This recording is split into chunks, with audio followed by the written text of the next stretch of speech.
So my first video is going to be... What is that smell?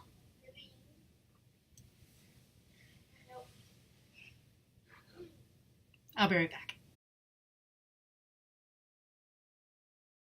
Okay, so 2 days later, so I'm super excited because I've decided to do a fairy tale series because, I don't know, I really like fairy tales and I seem a little obsessed with them. Almost like I spend all my time doing something with them. So I opened my Grimm Fairy Tales book, and the first story that's there is The Frog Prince, or in other words, The Princess and the Frog. And I just thought that was perfect because who doesn't love kissing frogs? Wait, are we talking literally or figuratively? I'm just kidding. There isn't a difference. So the answer is nobody, because that's gross. What I love about this fairy tale in the original version is that she never kisses the frog. What? I know, right? I have been lied to my whole entire life. Except I really haven't been because I grew up reading fairy tales. But everybody else has. Thanks, Disney. I'm just kidding, I really love you. So for my brand new first piece, never used markers like this before, I've decided to base it off of the climax of this story. The scene where she doesn't do something super gross like kiss a frog, but instead chooses to do something else.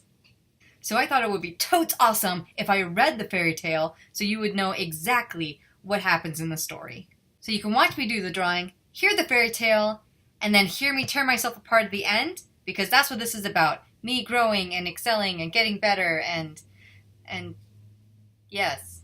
And don't judge my reading voice. I read to little kids every night. So enjoy! I can't believe I just said totes awesome. Really quick, I am using Prismacolor ink pens and markers. I prepped the drawing beforehand. I did use some visual aids to help with the bed and things like that, but I did the drawing beforehand so that we could just jump in and you could see me do the inking and the actual coloring. And here is the story of the Frog Prince. Long ago, when wishes often came true, there lived a king whose daughters were all handsome. But the youngest was so beautiful that the sun himself, who had seen everything, was bemused every time he shone over her because of her beauty. Near the royal castle there was a great dark wood, and in the wood, under an old linden tree, was a well. And when the day was hot, the king's daughter used to go forth into the wood and sit by the brink of the cool well. And if the time seemed long, she would take out a golden ball, and throw it up and catch it again, and this was her favorite pastime. Now it happened one day that the golden ball, instead of falling back into the maiden's little hand, which had sent it aloft, dropped to the ground near the edge of the well and rolled in. The king's daughter followed it with her eyes as it sank, but the well was deep, so deep that the bottom could not be seen. Then she began to weep, and she wept and wept as if she could never be comforted.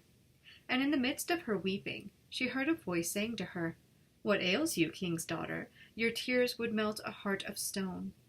And when she looked to see where the voice came from, there was nothing but a frog stretching his thick, ugly head out of the water. "Oh, is it you, old Waddler?" she said. "I weep because my golden ball has fallen into the well." "Never mind, do not weep," answered the frog. "I can help you, but what will you give me if I fetch your ball again?" "Whatever you like, dear frog," said she. "Any of my clothes, my pearls and jewels, or even the golden crown that I wear." "Your clothes, your pearls and jewels, and your golden crown are not for me," answered the frog. "But if you would love me, and have me for your companion and playfellow, and let me sit by you at table, and eat from your plate, and drink from your cup, and sleep in your little bed, if you would promise all this, then I would dive below the water, and fetch you your golden ball again." "Oh, yes," she answered, "I will promise it all, whatever you want, if you will only get me my ball again." But she thought to herself, what nonsense he talks, as if he could do anything but sit in the water and croak with the other frogs, or could possibly be anyone's companion.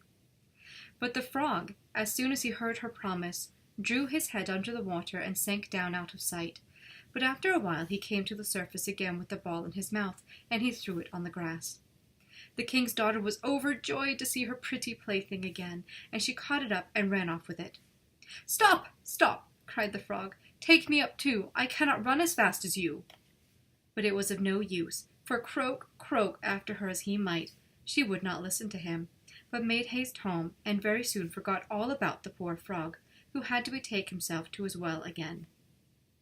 The next day, when the king's daughter was sitting at the table with the king and all the court, and eating from her golden plate, there came something pitter-patter on the marble stairs, and then there came a knocking at the door, and a voice crying, "Youngest king's daughter, let me in!" And she got up and ran to see who it could be, but when she opened the door, there was the frog sitting outside. Then she shut the door hastily and went back to her seat, feeling very uneasy. The king noticed how quickly her heart was beating and said, "My child, what are you afraid of? Is there a giant standing at the door ready to carry you away?" "Oh, no," she answered. "No giant, but a horrid frog." "And what does the frog want?" asked the king. "Oh, dear father," answered she, "when I was sitting by the well yesterday, and playing with my golden ball, it fell into the water, and while I was crying for the loss of it, the frog came and got it again for me, on condition I would let him be my companion. But I never thought that he could leave the water and come after me. But now there he is outside the door, and he wants to come in to me." And then they all heard him knocking the second time, crying, "Youngest king's daughter, open to me. By the well water, what promised you me? Youngest king's daughter, now open to me." "That which thou hast promised must thou perform," said the king. "So go now and let him in." So she went and opened the door, and the frog hopped in, following at her heels, till she reached her chair. Then he stopped and cried, "Lift me up to sit by you." But she delayed doing so until the king ordered her. When once the frog was on the chair, he wanted to get on the table, and there he sat and said, "Now push your golden plate a little nearer, so that we may eat together." And so she did. But everybody might see how unwilling she was, and the frog feasted heartily, but every morsel seemed to stick in her throat. "I have had enough now," said the frog at last, "and I am tired. You must carry me to your room, and make ready your silken bed, and we will lie down and go to sleep." Then the king's daughter began to weep, and was afraid of the cold frog, that nothing would satisfy him but he must sleep in her pretty clean bed. Now the king grew angry with her, saying, "That which thou hast promised in thy time of necessity must thou now perform." So she picked up the frog with her finger and thumb, carried him upstairs, and put him in a corner. And when she had laid down to sleep, he came creeping up, saying, "I am tired, and want sleep as much as you. Take me up, or I will tell your father." Then she felt beside herself with rage, and picking him up, she threw him with all her strength across the wall, crying, "Now will you be quiet, you horrid frog!" But as he fell, he ceased to be a frog, and became all at once a prince with beautiful kind eyes. And it came to pass that with her father's consent they became bride and bridegroom. And he told her how a wicked witch had bound him by her spells, and how no one but she alone could have released him, and that they two would go together to his father's kingdom. And there came to the door a carriage, drawn by 8 white horses, with white plumes on their heads and with golden harness, and behind the carriage was standing faithful Henry, the servant of the young prince. Now faithful Henry had suffered such care and pain when his master had turned into a frog, that he had been obliged to wear 3 iron bands over his heart, to keep it from breaking with trouble and anxiety. When the carriage started to take the prince to his kingdom, and faithful Henry had helped them both in, he got up behind, and was full of joy at his master's deliverance. And when they had gone a part of the way, the prince heard a sound at the back of the carriage, as if something had broken, and he turned around and cried, "Henry, the wheel must be breaking." But Henry answered, "The wheel does not break, 'tis the band round my heart, that to lessen its ache, when I grieved for your sake, I have bound round my heart." Again and yet again there was the same sound, and the prince thought it must be the wheel breaking, but it was the breaking of the other bands from faithful Henry's heart, because he was so relieved and happy. So I love that instead of kissing the frog, she picked up the frog and threw it across the room. I just think that that is awesome. I don't condone violence, but I love that she's not just kissing frogs. I just feel like it showed her strength to hold her boundaries like that. I read an analytical story once about the Princess and the Frog and why she threw him across the room. And it basically was that he had to find a worthy woman to break the spell. And what proved that she was that she held her boundaries. She said, I let you eat off my plate. I let you come into my room. But no, you're not sleeping in my bed with me. And because she held that boundary and said, like, no, this is not okay, she proved that she was strong and worthy. And I really liked that. So there's still a lot of recording left. So I thought I'd start my critique now, seeing as I don't want the video to get a lot longer. But one of the first things I wish that I'd done was I didn't solidify a light source. I thought, oh yeah, it'll just happen. And it didn't. And I really wish that I had added the detail of maybe having a candle, because they were going to sleep, so it was night. That's kind of why I made it darker. So I thought, oh yeah, I wish I'd put a candle and had a definite light source there, which I didn't. I also wasn't really pleased with how she turned out. I don't have a lot of good skin tones. I have kind of like a light peachy color, and then the rest are kind of darker browns.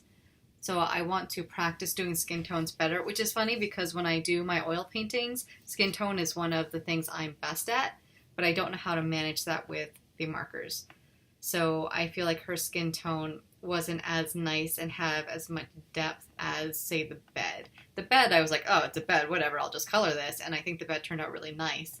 But her dress, that was the first thing that I did, and I don't feel like her dress was great, and when I was inking, some of her facial features got a little skewed, so I feel like she's not that great. But I am pleased with how the bed looks. I think this scene is fun and funny, so I do like that.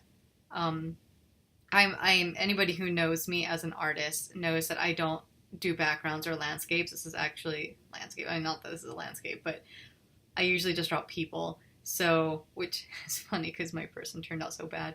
But the background is, I think, pretty decent considering I don't ever do backgrounds and I don't ever do mood lighting or anything like that. Something that was new that I tried, I'm really good at color theory. I was an art major and that I love color theory and I love putting together colors and things, but I don't usually use them. I really limited my color palette. I was listening to another artist on YouTube and that was something they recommended.